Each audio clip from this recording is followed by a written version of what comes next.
CTV Edmonton, local breaking news with Brendan Purdy. If the deal looks a lot like what we saw in the spring, I have my doubts. Tonight on CTV News, a tentative deal. The Teachers Association and province have come to an agreement, but will teachers sign on the dotted line?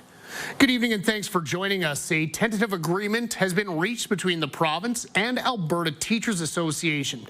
It's now up to teachers to decide if it's good enough as a possible strike looms.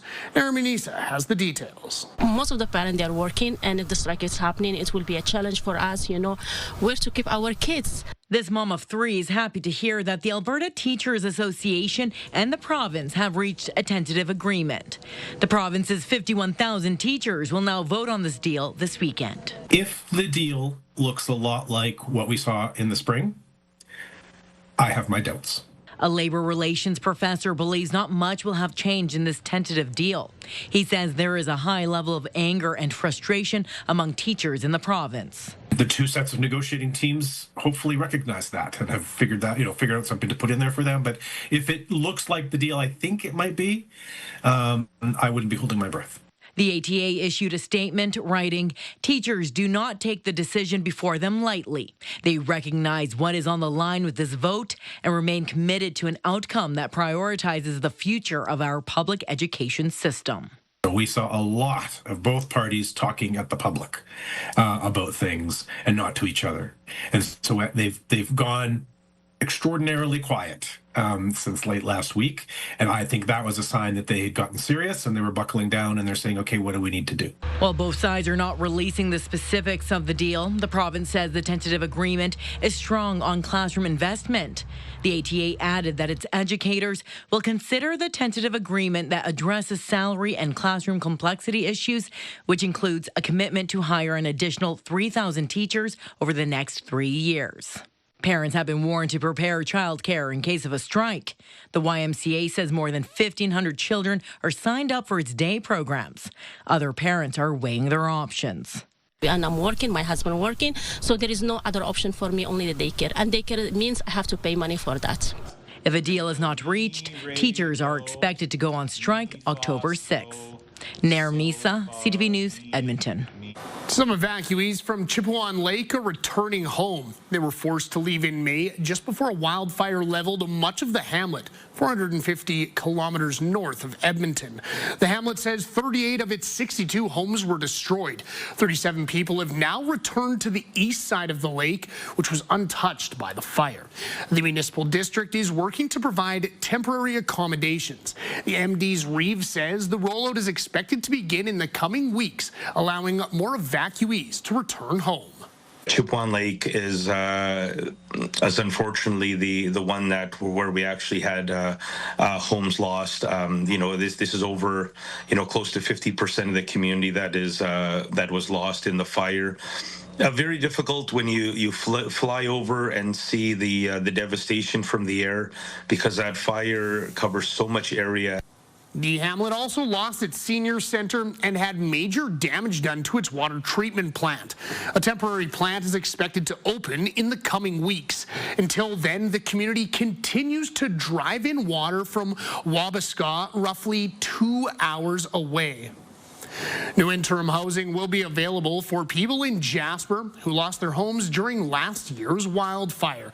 The Jasper Coordination Center is offering dormitory-style accommodations at Marmot Meadows. The recreational area is next to Whistler's Campground. The spaces are available for a fixed-term lease from October until the end of April. Earlier this year, 300 interim housing units were made available. Parks Canada says there's 500 people using interim housing in the town. The man accused of setting a deadly apartment fire near White Avenue was in court late this afternoon. Jason Zabos was before a judge hoping to be granted bail, but was denied. CTV's Amanda Anderson reports. In January 2024, flames ripped through this apartment building near 79 Avenue and 107th Street. A fire investigators say was deliberately set. 7 people were taken to hospital. A 70-year-old man didn't make it out. His body was discovered months later after family reported him missing. Edmonton police were at the building in the hours before the fire, helping another agency execute a court order on a man in a main floor suite. They say that's where the fire started. Jason Zabos was arrested shortly after. He's charged with manslaughter, 2 counts of arson with disregard for human life, disobeying a court order, obstruction, and mischief. During a contested bail hearing this afternoon, Zabos was given permission to sit next to his lawyer as she argued why he should be released. A publication ban prevents us from reporting what happened during the hearing. It lasted about an hour, with the justice ultimately deciding to deny his bail application. Zabos has been in custody since his arrest in May 2024, where he'll stay until his trial, which is scheduled to start next September. Amanda Anderson, CTV News, Edmonton. Edmonton police are looking for a man in connection with a sexual assault that took place more than 10 years ago. Police say a woman was sexually assaulted by 2 people in a vehicle in the Clairview area in January of 2013.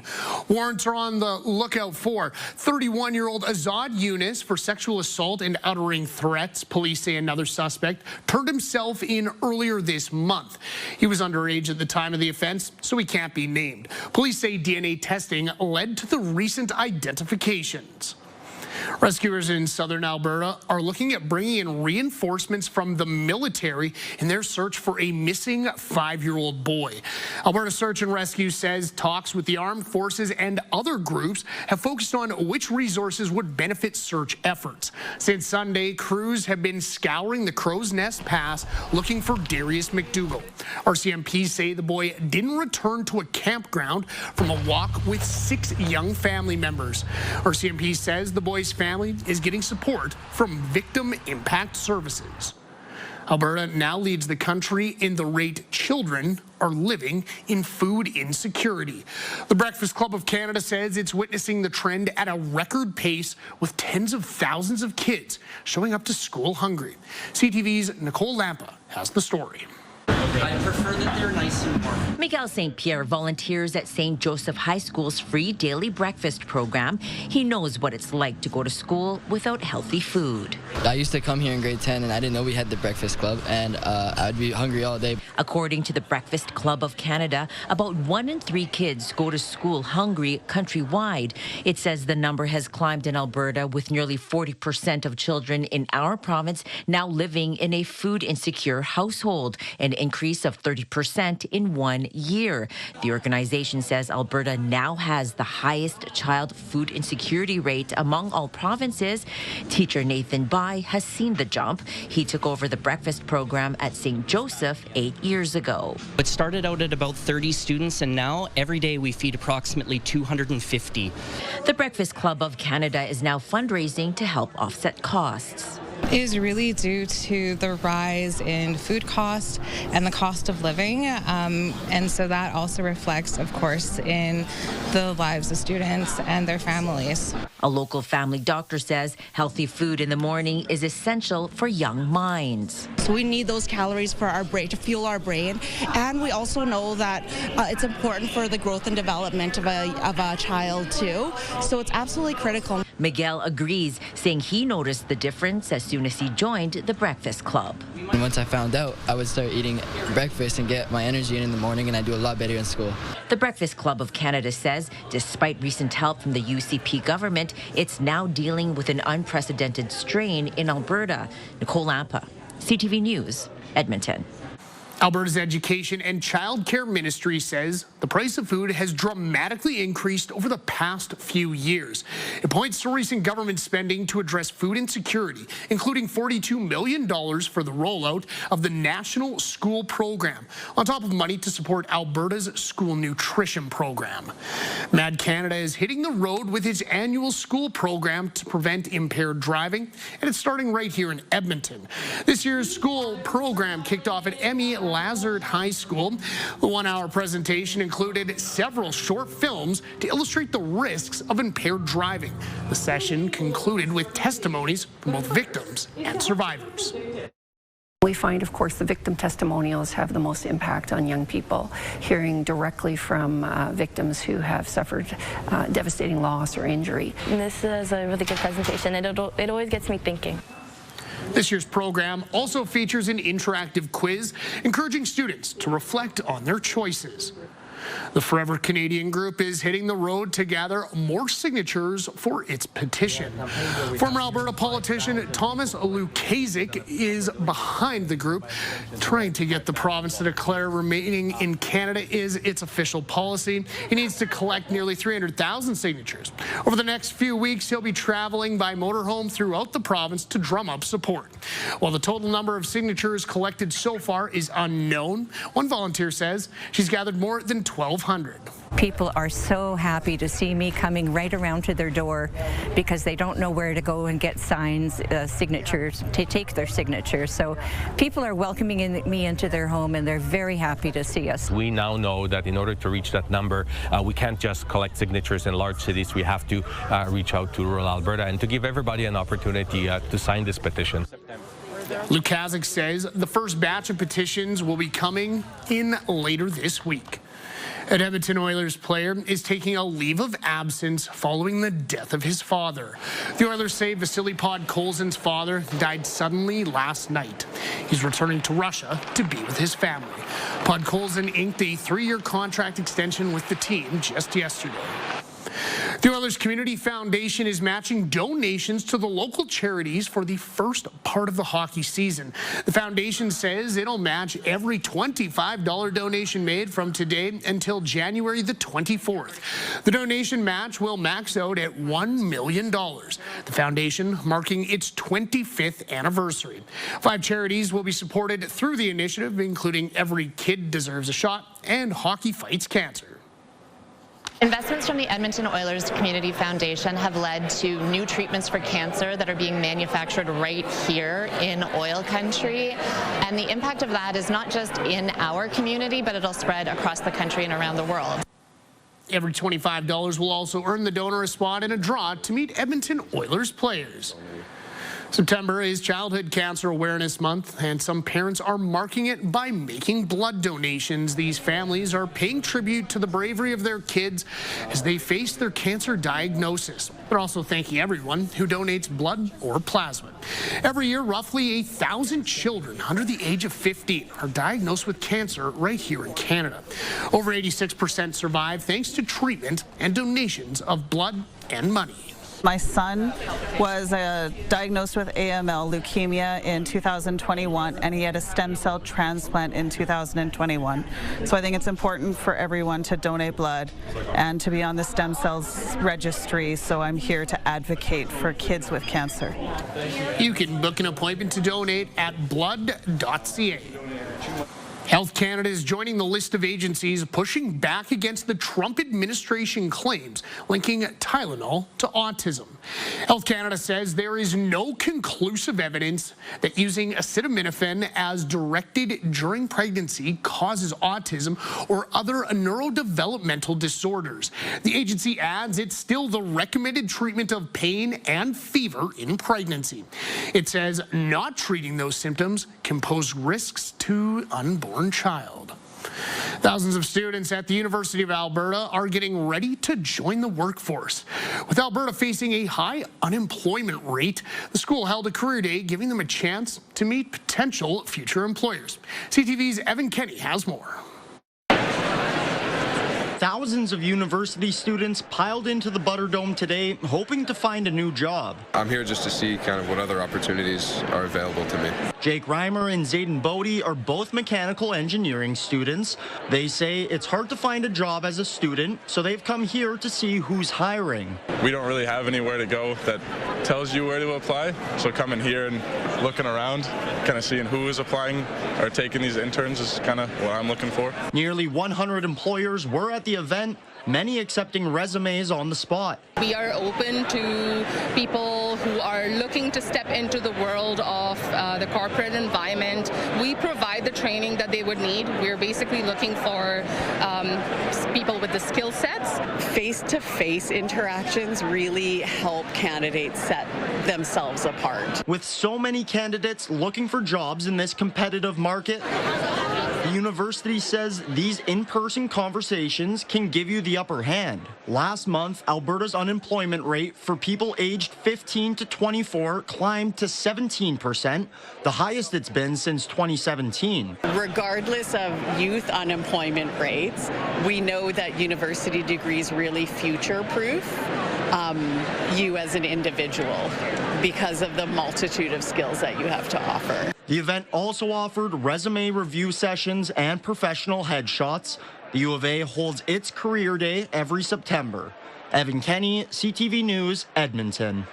Dozens of Edmontonians helped plant trees in Terwilliger Park today, marking National Tree Day. Thousands of seedlings will be planted across our country all over this week. Today's event was held in conjunction with the City of Edmonton's Roots for Trees initiative. An effort to get as many people out as we can. We're hoping to get 1,000 trees planted today. Organizers say around 125 people showed up to plant the trees. Just ahead, technological advances. We highlight new research out of the University of Calgary. Plus, a hospital holdup. Some Albertans are opting to pay for medical procedures rather than wait.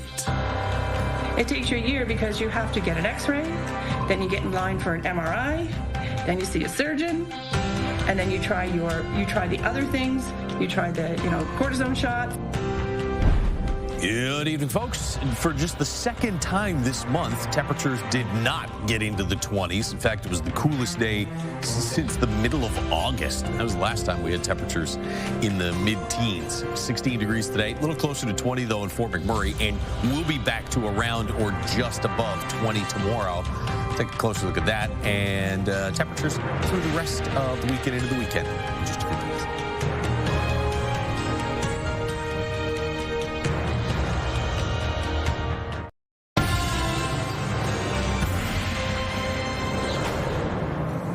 Welcome back. A new study says more Albertans are waiting for important healthcare services even after the pressure of the pandemic has eased. Well, wait times for surgery, scans, and specialists are well documented. This study says more people are waiting for these appointments. Stephanie Thomas reports some Albertans are willing to pay to be seen while others feel left behind. Mary Jane Faubert could hardly walk. Multiple doctors told her she needed a knee replacement, but to book at an Edmonton hospital was going to take over a year. It takes you a year because you have to get an x-ray, then you get in line for an MRI, then you see a surgeon, and then you try the other things. You try the cortisone shots. So she went to Toronto on July 22nd and paid $30,000 out of pocket, not including travel expenses. The type of service I got was exceptional. But shouldn't all healthcare be exceptional, no matter if you pay for it? She's not counting on Alberta Health Services for reimbursement. Ashley and Alex Nikolova say each of their separate health concerns have been dismissed or involved long waits. Most urgently, Alex has a 1.5 year wait for a gynecologist after a negative experience in the emergency department last July. That's insane, because by that time the problem could, increase into a larger concern or worse symptoms. We left feeling defeated, and I was so worried about my wife because at that point she was still bleeding profusely. We were a number that they were trying to usher out the door. These Albertans are not alone, according to a public policy think tank. Through Freedom of Information requests and provincial postings, secondstreet.org found that more Albertans are waiting. Since 2022, 6,000 more Albertans are waiting for surgery, 70,000 more are wanting diagnostic imaging. The total for Canadians on a wait list is about 3.7 million, but a spokesperson says the patchwork of data collected could make it closer to 5.8 million. Really, the big takeaway is just that these numbers everywhere are far too high, and that we really need to get started on some serious health reform. In an emailed statement to CTV News, the Ministry for Hospital and Surgical Health Services says Alberta's government knows there is more work to do to reduce wait times across our healthcare system, adding, "We need to do more." Stephanie Thomas, CTV News, Calgary. University of Calgary researchers are building devices that merge technology with the human body. Kevin Green takes us inside the DIF lab to see what they're working on. In a tiny lab at the University of Calgary, a group of researchers is designing the technology of tomorrow. We envision interactive devices for the future. That is, how would devices 50 years from now would look like? Merging disciplines from medicine to chemistry to computer science, they're developing things like bandages that can speed healing through electrical stimulation and patches that serve as glucose monitors. The first vision was to create something non-invasive that can actually detect, like sweat glucose, lactate, or cortisol, which can actually, tell us whether we are actually suffering from any kind of lifestyle diseases or not. Other products include snap-on modules to make your smartwatch even smarter, and in tandem with performing artists working to make robots act less scary and more lovable. In this lab, no idea is considered outlandish. I'm not a biologist, but I read a lot of biology, and through our work, I get to know how our human body functions. I'm not a surgeon or a doctor, but I get to work closely with surgeons to identify the problems that they have. For example, this tiny square cloth can tell you when you've had too much UV exposure. The team is working with the university to bring technology like this to market. The next phase is in identifying how we would commercialize this and identifying what would be the business models and how would you, manufacture them on a scale. Researchers say regulatory approval is often the biggest hurdle, especially for medical devices, meaning it could be years before you have a T-shirt telling you it's time to come in out of the sun. Kevin Green, CTV News, Calgary. After the break, a Team Canada takeover. The best women's hockey players in our country are Edmonton bound. It's super important for us to show our support for the women's team going into the Olympics.